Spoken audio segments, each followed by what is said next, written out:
Allohim asrayman desa hech gap emas.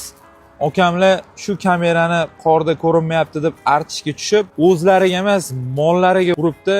Lekin Alloh asragani hech gap emas-da.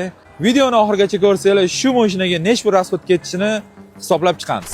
Birinchi va mashinamizni oldi qismidan boshlaymiz. Oldi Krillosi $250 turadi, lekin bu Krilloni biz sepmasdan miyatini qilib beramiz. Oldi eshigiga o'tadigan bo'lsak, oldi eshigimizda ham daji shu holatida broni plonkasi bor. Broni plonkasini shilib miyatini qilib beramiz. Buni ham orqa eshigini ko'rasizlar, hamda g'ijim bo'lib ketgan. Bu g'ijimini ham o'zidek sepmasdan miyatini qilib chiqaramiz. Orqa Krillosiga keladigan bo'lsa, buni alishtiramiz. $1800 turadi. Mana shu listi.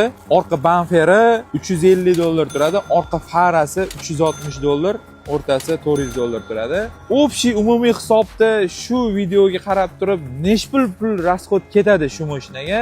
Prosta kommentariyada yozinglar va usti haqqisi nechpul bo'ladi. Shuni kommentariyada qoldirsanglar. Xudo xolasa bu mashinamiz bitishi bilan yana bitta video qilib beramiz. Полностью qanaqa miyatini qilingan, qanaqa alishgan hamma jarayonni qo'yib boramiz.